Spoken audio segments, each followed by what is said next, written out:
Welcome to the Creek Road Baptist Pulpit. These weekly podcasts feature expository messages delivered to edify the soul. Now let's join Pastor Dave as he presents this week's message. If you'll take your Bible and turn with me to 1 Samuel chapter 11. 1 Samuel chapter 11.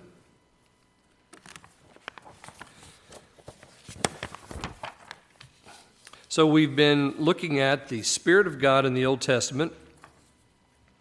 We began in verse 2 of chapter 1, the first book there in Genesis, and we've been making our way through. We've looked at Joseph, and we've looked at Bezaleel, and we've looked at Balaam, and now today we come to Saul.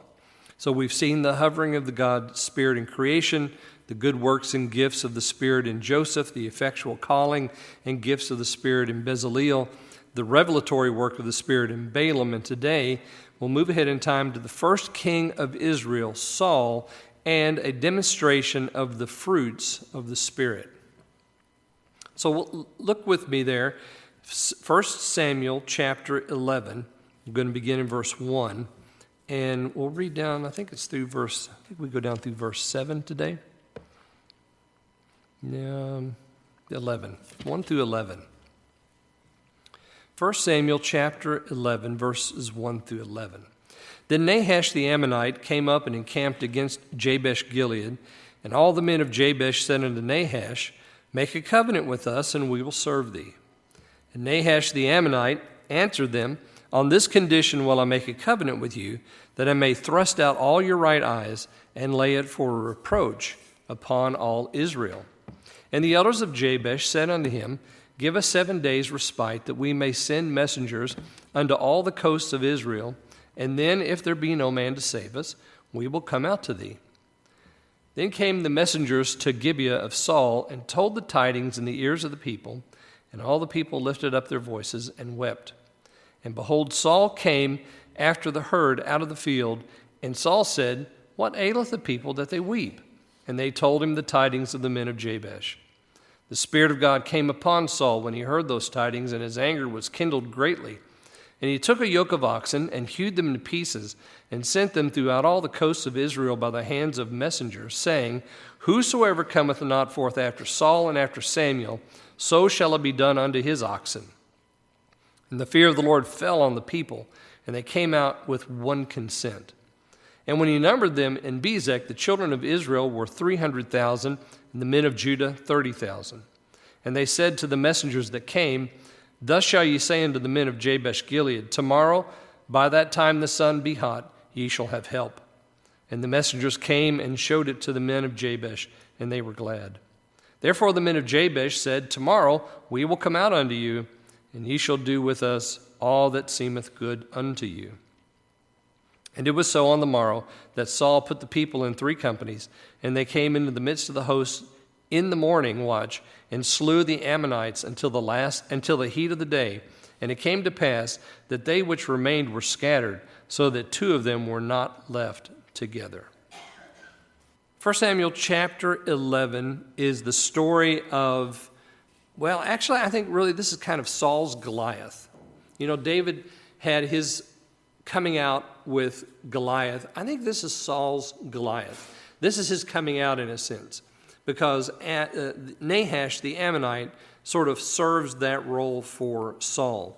So the background of the story is right here in verses 1, 2, and 3. So we have Nahash coming up and camping against Jabesh Gilead, and all the men of Jabesh said, Make a covenant with us, and we will serve thee. Nahash the Ammonite answered them, On this condition will I make a covenant with you, that I may thrust out all your right eyes, and lay it for a reproach upon all Israel. The elders of Jabesh said unto him, Give us 7 days' respite, that we may send messengers unto all the coasts of Israel, and then if there be no man to save us, we will come out to thee. So Nahash he opens the chapter there in verse 1. He's the Ammonite, and his name means snake. How would you like to have a throne name like that? The Snake. So right away, we know this is probably not a good guy. You probably wouldn't want to be buying a loaf of bread with him in the grocery store, the snake. So he shows up here in the scene, this man named Snake. He's the king of the Ammonites. And you'll remember that Ammon and Moab are the children of Lot, Abraham's nephew. They occupied the land on the east side of the Jordan, further east than Gad and Manasseh and Ephraim. Those were the tribes on the east side of the Jordan, but the Ammonites and the Moabites dwelled further east than they did. And Ammon had risen up to some prominence. They were not only attacking Israel at this time, but this Nahash had attacked other kingdoms that were around him, some Gentile kingdoms that were around him, and done the same thing to them. According to the historians, principally Josephus, he said that this was what Nahash did. He would enter into a covenant for them to serve him, and then he would put out their right eyes. Of course, that's your sword side. If you're a military man, most of them were right-handed. And of course, when you hold your shield up, if your right eye's blinded, you're not going to be able to see anything. So it was a way in which to cripple the military prowess of the people that he attacked. So we have these folks, they're living there, they're coming to some prominence, and we know about Moab, the other child of Lot, and we had a figure in last week's message of Balak, who was the king of the Moabites. So here we have the king of the Ammonites. Now he comes to Jabesh Gilead, and if you have a map in your Bible somewhere, you can look up Jabesh Gilead. It's on the east of the Jordan. It's up in the area called Gilead. And so that's a very fertile pastoral region, rolling hills, some knobs there, and it's a beautiful land just south. If you're looking at a map, of Israel, it would be just to the southeast of Lake of Galilee. So it's right there. We find it actually twice here in Saul's story. The men of Jabesh Gilead offered to enter, or the men of Jabesh Gilead, after Saul and Jonathan are killed at the hands of the Philistines, they go to Beth-shean and they take the bodies that the Philistines had hung up, and they take them home with them, so they're going to bury them for a proper burial. So we see Jabesh Gilead twice in Saul's story. So there are a couple things here that I want to kind of point out here in this introduction. The men of Jabesh Gilead offered to enter into a covenant with Nahash. Not a covenant of equals, but you'll notice they say, we will serve you. So it's a covenant of servitude. Never enter into a covenant with a snake. The old serpent wants to make a covenant with you too, but it's not one that will benefit you. His contract is one of servitude, humiliation, damnation, and corruption and slavery. Do not make a covenant with the snake. The men of Jabesh Gilead had already given up. They looked out past their walls, and they see this huge, vast army camped on the plain before their city. And they say, well, there's no way we can win this. We'll just make a covenant with this guy, and all will be well. Well, of course, not all what's going to be well. Secondly, Nahash states his terms of such a covenant. So it's not enough to humiliate the people of Jabesh Gilead with servitude. He wants to humiliate all of Israel for their cowardice. You see, what Nahash wants is he wants a fight with all the people of God. He wants it to be known that he's the one that subdued Israel. And so he attacks the city. He tells them, no, I'm going to put out all your eyes. And of course, then they're going to send out messengers, but he knows nobody's going to come because Israel is divided, he thinks. Of course, they're not. They're not about to be. And so he wants to humiliate all of Israel. And dear Christian friend, the old serpent wants to humiliate the bride of Christ as well. He wants to do it by you. For him, it's never enough to make you small. He wants your covenant to reflect on the rest of the church. And so he will blind the right eye, and he will do all that he can to humiliate the child of God. So that all Israel may be reproached is what he says here. He says, I'm going to blind your right eyes so that all Israel may be reproached. Nahash wanted to fight with Israel. He wanted a victory over them on the battlefield. And if no one came to rescue Jabesh Gilead, he was happy to maim them as a sign of Israel's cowardice. Looks like he's going to have his way too. And then finally, the men of Jabesh Gilead make a request that is granted by Nahash, who was so greedy to subdue all Israel that he let him do it. He let him do it. I mean, if he was just after this city, why would he say to them, oh yes, send out messengers and let's see who comes? He wouldn't want that. If he just wanted the city, he could take the city. But no, he wanted more than that. He wanted to humiliate all the children of God. Just like the snake wants to do to the church. He wants to humiliate the church. So that's the background. We have the people of Jabesh Gilead sending out their messengers, 7 days respite, they say. And Nahash agrees to it because he doesn't think anybody's going to come. He knows how divided they are. 7 days respite, and we'll see who comes. But Nahash camped out on the plain in front of that city, thinks, yeah, that's a good deal, and nobody's going to come anyway. So, if I get a week off, I get a week off. I just wait right here. All the men, we can sharpen our swords and have a big feast and everybody repair their stuff and get ready for that final attack on the city. And then verse 4.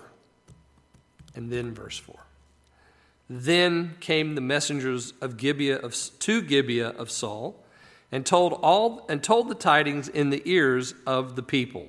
And all the people lifted up their voices and wept. Now, apparently, this was the effect the message had on all the people of Israel. The men of Jabesh wanted their message to stir the people up to come and help them, right? They wanted someone to come and save them. Let's see if somebody comes and delivers us. But that's not the effect that it has. The people weep. What are they crying over? They're afraid. They see defeat on the horizon. Again, they're thinking of all that happened with the judges and how the weal and woe of their sin caused oppression, and then they would repent and turn to the Lord, and then there would be deliverance. And they're thinking of all that has happened to them, and maybe of all the wars with the Philistines and all of that. They're thinking of that, and they just lift up their voices, and they're weeping. They're stuck in the can't cycle. Do you know the can't cycle? Here's the can't cycle. The can't cycle is I can't. We can't. They can't. God can't, God won't, we shouldn't, etc. That's the can't cycle. And we get stuck in that sometimes. These people were stuck in the can't cycle. They couldn't begin to dream of deliverance from this. And all they could do was weep. All they could do is weep. Oh, how sad this is. Oh, how awful this is. How God's people are so oppressed. They couldn't think that maybe there would be someone to save them. They couldn't lift up their voice in prayer to the Lord of heaven and ask for deliverance. They couldn't. All they could do with their voice is cry out in weeping. So, their tears were from fear, their desperation, their uncertainty, their lack of faith, their lack of trust, and their ignorances of the promises of God. What they heard was a request for help. If there be no man to save us, that's what the men of Jabesh said to Nahash. If there be no man to save us, then we'll come out to you. So they heard the request for help, but they responded in tears because they were paralyzed by years of losses, years of faithlessness, years of defeat. All they knew was to cry. Not to cry out to God, just to cry over their circumstance. And then we have verse 5. And I love the way verse 5 begins.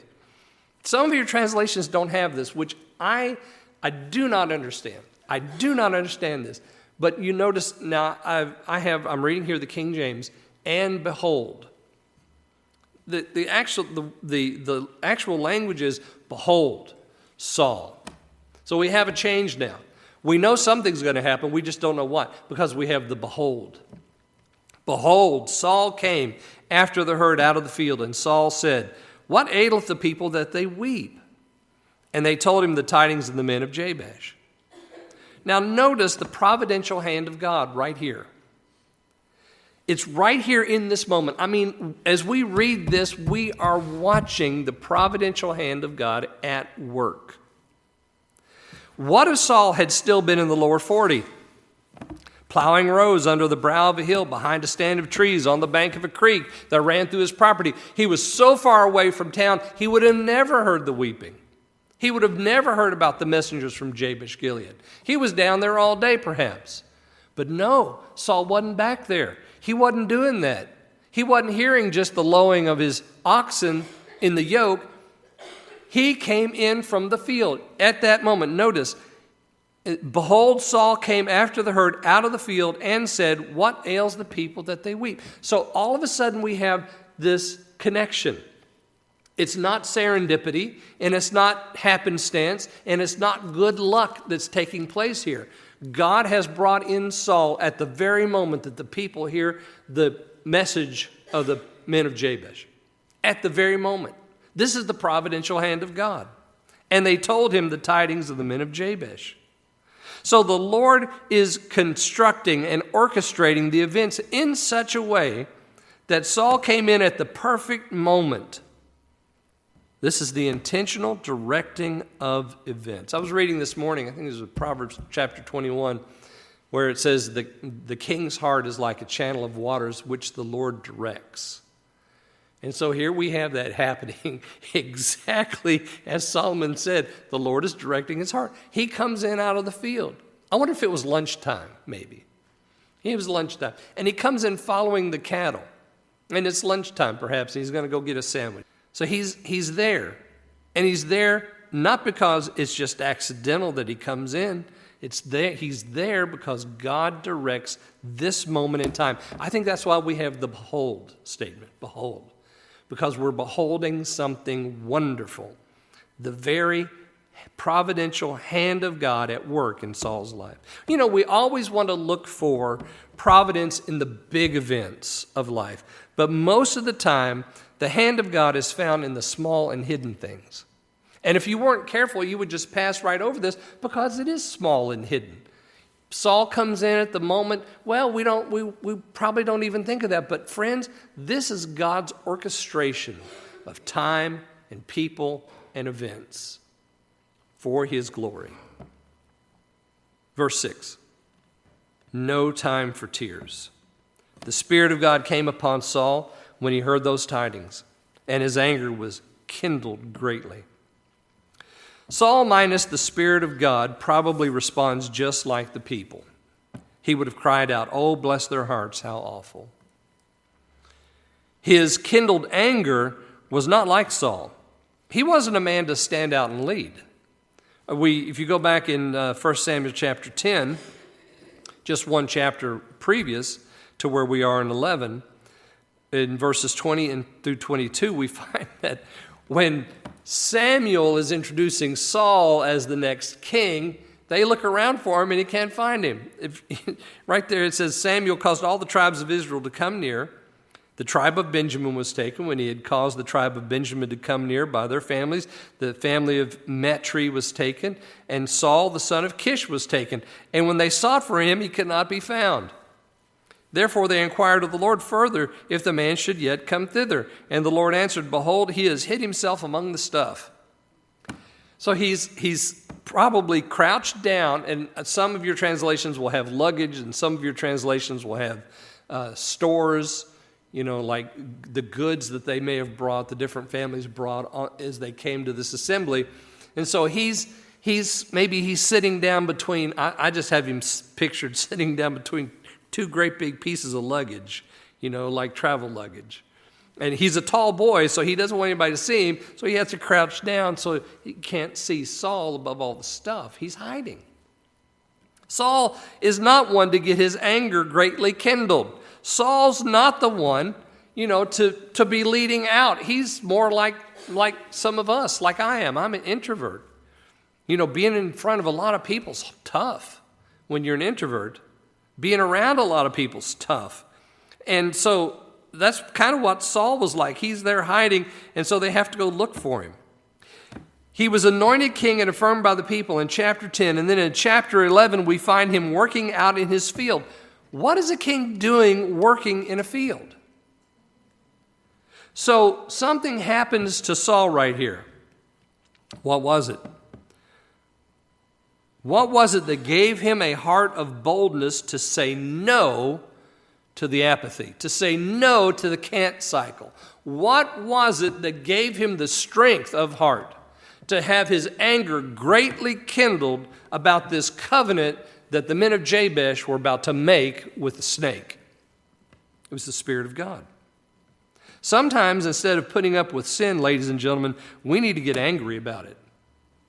Sometimes, instead of making a covenant with the devil, we just need to tell him to his ugly face, no, not going to do it. We need to get mad about sin. Be angry, Jesus said, and sin not. When is a covenant with a snake a good thing? Never. And we see right here our first fruit, temperance, self-control. He controls himself here. And you'll notice what happens. He's going to slaughter this yoke of oxen and send it out. So he controls his anger, and he uses that to get everybody stirred up and to send out a message that everyone's going to respond to. This is a fruit of the Spirit of God, his temperance. Also, another fruit that's being demonstrated here is his love for the people of God. It is not right that anyone of Israel should submit to Nahash the snake. Not right for one. And so because of his love for God that now he has, because of the Spirit of God that's come upon him, and because of the temperance that he's now been given to direct his anger in a productive way, we see here two fruits of the Spirit. As I said, I think this is Saul's Goliath, because what we see here with Saul is the very same thing we see with David with Goliath. You know, David said there in 17, he said to the Philistine, "Thou comest to me with a sword and with a spear and with a shield, but I come to thee in the name of the Lord of hosts, the God of the armies of Israel." You see, David could have said, "Oh, woe is me. Oh, woe is Israel." All the rest of the men in the army were hiding because they were stuck in the can't cycle. But David, the one with the Spirit of God, walks out on the plain with a sling and some stones and says, "Yep, you're going down today." How is that possible? The Spirit of God. "I come to thee in the name of the Lord of hosts, the God of the armies of Israel, whom you have defied." That's exactly what Nahash had done. Nahash is waiting for somebody to come and fight him because he wants to show them just how ridiculous they are. "This day will the Lord deliver thee into my hand, and I will smite thee and take thy head from thee, and I will give the carcasses of the host of the Philistines this day unto the fowls of the air, to the wild beasts of the earth, that all the earth may know that there is a God in Israel." Yeah, that's right. And isn't it just inconceivable that some little boy should say that to a great big giant, a man of war? And isn't it inconceivable that a scaredy-cat king coming in from the field, following his oxen, should then suddenly say, "Let's cut him up and send out a message, and everybody's going to come, and we're going to fight this guy"? Nobody would have seen this out of Saul. Nobody. Yeah. "That all this assembly shall know that the Lord saves not with sword and spear, for the battle is the Lord's, and he will give you into our hands." That's what, let me just finish up David's statement there. So let's look at verse 7. "He took a yoke of oxen, he hewed them in pieces, sent them through all the coasts of Israel by the hands of the messengers, saying, Whosoever cometh not forth after Saul and Samuel, so shall it be done unto his oxen." So here's the temperance. His self-control directs his anger towards Nahash, and he knows he has to do something. So he takes these oxen. Anger for anger's sake, ladies and gentlemen, can be destructive. This was not. This is anger, righteous anger over sin and the outrage against the boldness that sin can generate. Nahash was bold. He thought he was on top. He thought he was the top dog. His pride and his arrogance, he was waiting on the field before Jabesh Gilead for someone to show up. Somebody's going to show up.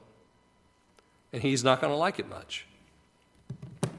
This is righteous anger, and he directs it properly. Saul, as king, takes steps to ensure that all Israel comes out after him. So he hews them in pieces, 2 oxen, lots of pieces, really bloody. A dramatic visual that would have grabbed the attention of everyone who saw it. These messengers come in with a piece of an ox, and they throw it down on the ground in your town. And all the men gather around, and he says, this is what Saul says, your ox are going to look like this if you don't come after Saul and Samuel. Yeah, what a dramatic message. He sent them through all the coasts of Israel by the hands of messengers. The men of Jabesh Gilead sent messengers with a cry for help. Now Saul, inspired by the Spirit of God, sends out messengers calling on the men of Israel to come to his banner, a bloody message for a bloody task. We have to do something about sin, and the very first thing is we're going to cut up the oxen and send out a message. We're not putting up with this. Not going to put up with it. If it comes to blood, it comes to blood. This bloody message was also a warning. Whosoever comes not forth after Saul and Samuel, so shall it be done to his oxen. Saul the king,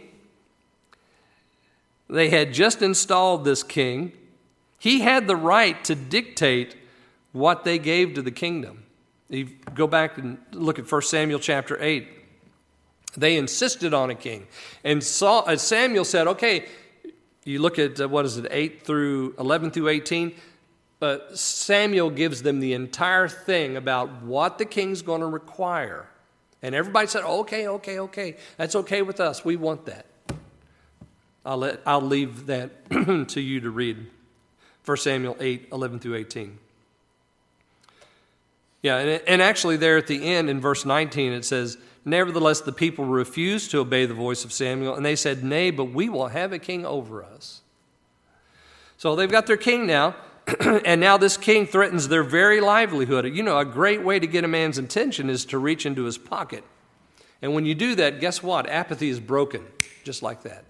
Saul reaches into their pocket and says, you don't come out with, behind Saul and Samuel, this is what's going to happen to your ox. Imagine if you're a farmer in that day and everybody was some sort of agrarian. The whole thing was an agrarian economy, and so the oxen were the tractors of the day.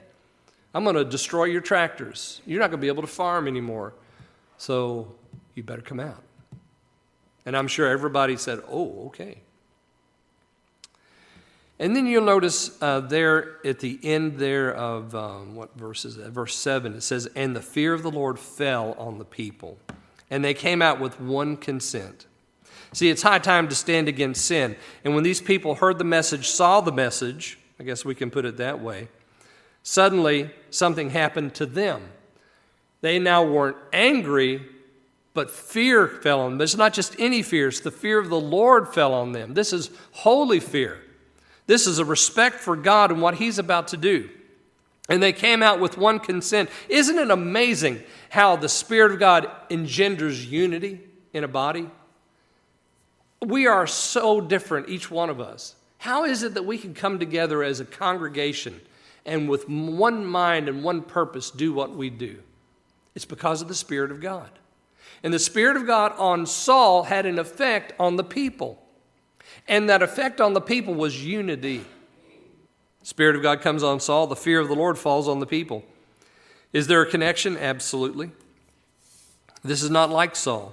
This is not like them. They're whiners and complainers, gossips and busybodies, do-nothings and hypocrites, only concerned with their fields, with their grain, with their work. The thing that changed the dead normal into something living and new was the coming of the Spirit of God on one man, and it affected an entire people. Again, the Spirit of God hovers over the dark, deep void of Israel's present to bring light to their future. He is working here. And we see fruit number 2. The people who have the fear of the Lord fall on them come out with one consent. Ladies and gentlemen, here is the fruit of faith. But notice that it's not in Saul, but it is in the people. Again, he is affecting them. The Spirit of God coming on Saul, the fruit of the Spirit is being seen in the people. Now we see faith generated in them. And you'll notice there in verse 8, when he had numbered them in Bezek, the children of Israel were 300,000, and the men of Judah 30,000.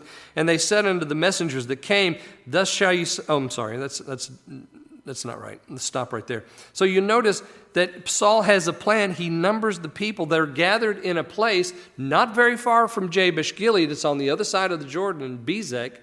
And now they're going to gather together. He counts them all up, and so he knows exactly what he's got to fight with.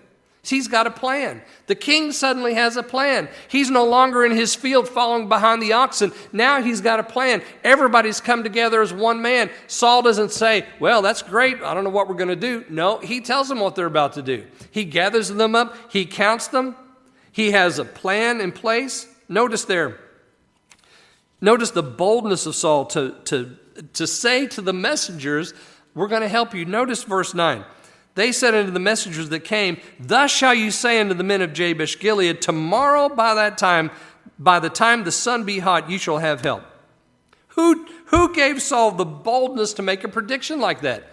The Spirit of God. See, Saul's got a plan. He knows how long it's going to take to get there. He knows how many men he has. He knows how long it's going to take for them to deliver the people of Jabesh Gilead from Nahash. All of that because of the Spirit of God. By this time you shall have help, he says. Help is exactly the answer to the messenger's plea. Well, let's just send out messengers and see if there's anybody who will come. And the word is salvation. Can also be translated, maybe some of your translations have deliver. You know, when the people of Jabesh send their messengers out and they tell Nahash, well, let's just see if anybody comes to save us. It means help or deliver. It means save. Yeah, and that's exactly what's happening. Saul is answering their plea.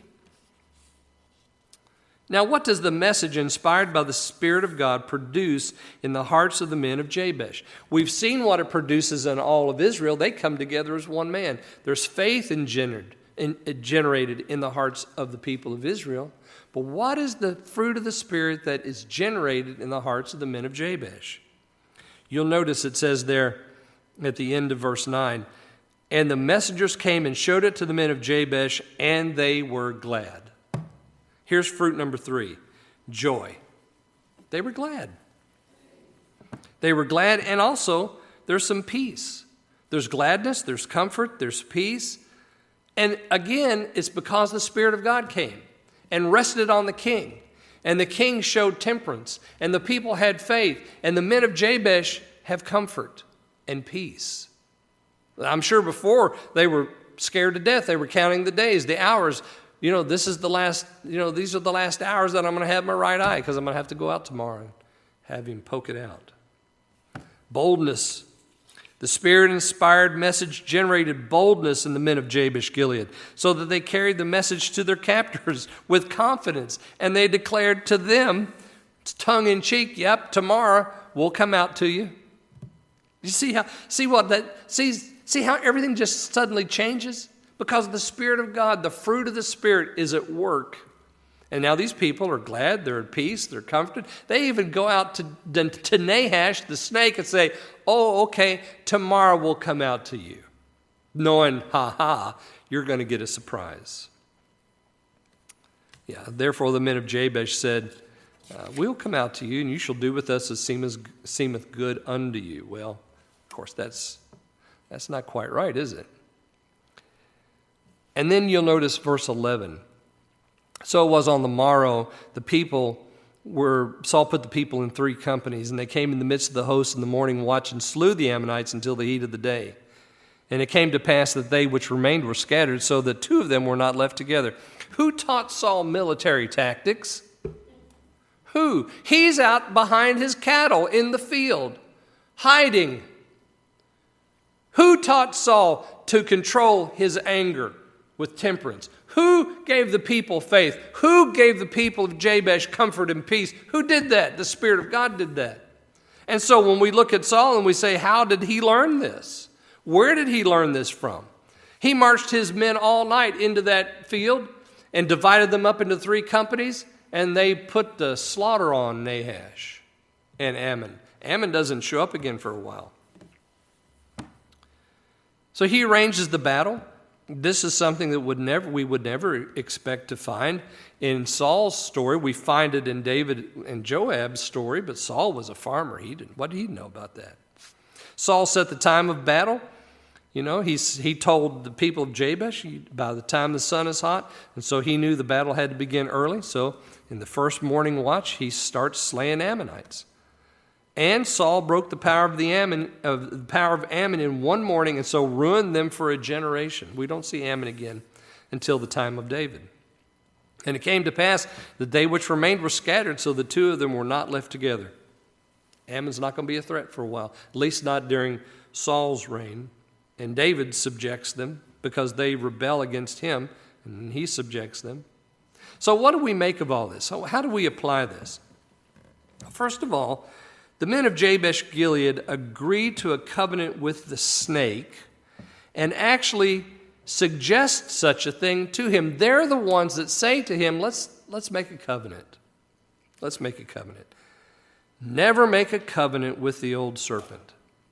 But even though they're willing to do that, they did the one thing that was right. They're willing to make a covenant with the snake, but they did one thing that was right. They prayed. They went out. They sent a message out, come and help. We need a Savior. They sent out messengers looking for salvation. They didn't know if it would come from the east or the west or the north or the south. They didn't really care, but they sent to their brethren for salvation. So must we, when under attack, retreat to the simplicity of our closets and seek the Lord for redress, for help in temptation, repenting of our sin and our iniquity and asking Him for salvation. What a wonderful thing that these men show us. Even though they're willing to make a covenant with the snake, they know there's something better instinctively, and they send out messengers for salvation. Help us. Come and save us. We have this confidence, ladies and gentlemen, as David writes in Psalm 86, "For thou, Lord, art good and ready to forgive, and plenteous in mercy unto all them that call upon thee." Yeah. So Jabesh shows us exactly that. Second thing I think we need to apply here to ourselves is an understanding that the providential hand of God is working in our lives. God, the great creator of all things, does uphold, direct, dispose, and govern all creatures' actions and things, from the greatest even to the least. This is on the back of your bulletin. I think it's paragraph 1. By His most wise and holy providence, according to His infallible knowledge and free and immutable counsel of His own will, to the praise of the glory of His wisdom, power, justice, goodness, and mercy. He is at work, not only directing the hearts of kings, but He's also directing the hearts of every one of us. He's guiding our steps. Man makes his plans, but the Lord directs his steps. The providential hand of God is working. Probably not something that we see every day, probably not something that we recognize every day, but we know that He's working in those small moments, unseen by us and maybe anybody else, but behind the scenes, doing this for His own glory. The glory of His wisdom, power, justice, goodness, and mercy. Thank God. What a great hope that is. What a great thought that is. That God in His infinite wisdom would providentially be directing my steps for His glory. He's using me, my life, my relationships, the things that I do, the things that you do. He's using those things, directing them for His own glory, to the praise of His wisdom, power, goodness, justice, mercy. Third thing I think we need to apply here is that the Spirit of God does not come on us to affirm a covenant with sin and Satan. Saul did not, Saul didn't say, well, isn't that great, when he heard the message about the people of Jabesh. The Spirit of God doesn't pleasingly wink at reprobate behavior. He doesn't join with unbelievers to mock the people of God, the church, the bride of Christ. No, He comes asking these questions. And I'm going to quote from the Apostle Paul. What fellowship has righteousness with unrighteousness? What communion has light with darkness? What concord has Christ with Belial? What part has he that believes with an infidel? What agreement has the temple of God with idols? Those are the questions that the Spirit of God asks. He doesn't say, how can I, help these people continue in their sin? No, he doesn't ask those questions. He says to the people of God, separate yourselves from that mess. War against that mess. Shed blood in your effort to walk in holiness. Don't give up. I think the church in America today is fast asleep, just like the people of Israel were when the snake came and said, oh, let's make a covenant with me. Fourth, the Spirit of God in the dark light of the deep void will burn brightly, producing in us a wonderful fear of the Lord, creating in us the courage to stand against the confusion of emptiness in the culture around us, and publishing through us the gospel of Christ, the only saving balm for the men of Jabesh Gilead or any other city that you might want to name. And then finally, the Spirit of God here shows us the production of the fruits of the Spirit designed for our specific situation. Saul needed temperance, the people needed faith, and the men of Jabesh needed comfort and hope. And he had it. All the fruits of the Spirit of God there, those 5 fruits that we see in this passage, out of the 9 fruits of the Spirit that Paul gives us there in Galatians chapter 5, we see them, 5 of them, here in this passage alone. And these are fruits that are produced only by the Spirit of God, because if you left it up to the people in the story, none of this would have happened. Nahash would have had his day, he'd have had his covenant, he'd have had his people, and he would have brought reproach upon Israel. He'd have had all of it. But, behold, the Spirit of God comes on the king, and everything changes. And it's wonderful, because these are the things that the fruits of the Spirit do in our specific situations as well. You might not need temperance, but you might need long-suffering. Just saying. You might not need peace, but you might need love. So that he designs the fruits that you need in your situation, in your very present moment, whatever that moment might be. Whatever it is you might be facing, the Spirit of God gives those fruits. He produces them in believers, and not only do they affect the believer that he produces them in, but as we see in this passage, they affect others as well. What a wonderful thing. What a wonderful thing to praise God for. And you know what? The most wonderful thing here, I guess maybe we could say, there's so many wonders here, but I suppose maybe one of the great wonders here is that the people of Jabesh, when they said their prayer, somebody come and save us, it wasn't just anybody, but God himself sent a man inspired by the Spirit of God to come and do a work that only God could do, and answer those men's prayer, answered their prayers beyond anything they could have ever hoped for or imagined. And if you today, friend, you're facing the snake, you're facing a situation, or perhaps you're just facing your own sin, you know it. You know where you are, and you know where you stand in light of God's holiness. You need to call out for salvation. And guess what? There's a man who stands ready to save. His name is Jesus. And that man has done a work on a cross and through his resurrection that will take away sin and give you a new heart and fill you with the very Spirit of God that I've been preaching about today. He'll do that. He'll do it just for you. Because, well, as David said, the Lord is good and he's ready to come and show mercy to all who call upon him.